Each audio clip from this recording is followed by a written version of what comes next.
आचार्य द्रोण और घटोत्कच का अंत। महाभारत की कथा में दो ही बालक ऐसे हुए हैं जो वीरता, धीरता, साहस, शक्ति, बल, शील और यश आदि गुणों से युक्त थे। एक अर्जुन पुत्र अभिमन्यु और दूसरा भीम पुत्र घटोत्कच। नमस्कार साथियों, मैं आ चुका हूँ फिर से नई कहानी लेकर आप सभी के लिए, तो अंत तक बने रहिएगा। चलिए साथियों, सुनते हैं कहानी को। आगे दिन सूर्यास्त के बाद भी युद्ध चलता रहा। घटोत्कच और उसके साथी राक्षसों ने मायावी युद्ध शुरू कर दिया था। कर्ण और घटोत्कच में उस रात बड़ा भयानक युद्ध हुआ। घटोत्कच के प्रहारों से कौरव सेना सामूहिक रूप से मारी जाने लगी। चारों ओर प्रलय सी मच गई। दुर्योधन यह देखकर कर्ण से बोला, कर्ण, इस राक्षस का जैसे भी हो वध करो, वरना यह भारी तबाही मचा देगा।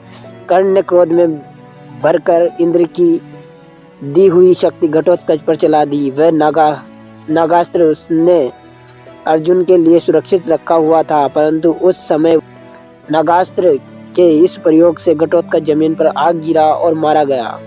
घटोत्कच के मारे जाने का समाचार सुनकर पांडवों के दुख की सीमा न रही। इतने पर भी युद्ध बंद नहीं हुआ। द्रोणाचार्य के बाणों की तीव्र बौछार से पांडवों के असंख्य वीर गाजर मूली की तरह चट चट कर गिरते जा रहे थे। पांडव सैनिक भयभीत हो उठे। ऐसे समय श्री कृष्ण के निर्देश पर भीम ने अश्वत्थामा नाम के हाथी को मार डाला और युधिष्ठिर के मुख से उच्चारित कराया। अश्वत्थामा मारा गया। बाद में धीरे से उन्होंने यह भी कहा, मनुष्य नहीं हाथी। किंतु उसी समय भीम और पांडवों ने जोर से शंख ध्वनि की। जैसे द्रोणाचार्य युधिष्ठिर के अंतिम शब्दों को नहीं सुन सके। उन्होंने केवल इतना ही समझा कि उनका पुत्र अश्वत्थामा मारा गया। सेना नायक द्रोण ने इतना सुनते ही दुखी होकर धनुष बाण रख दिए और रथ में ही समाधि लगाकर बैठ गए।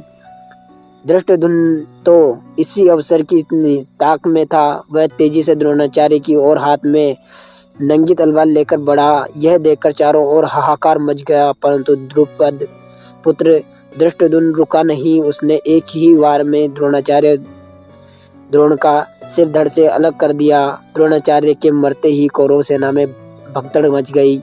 पांडव सेना ने भागते हुए कौरव सैनिकों पर बाणों की वर्षा करके असंख्य सैनिक मार डाले।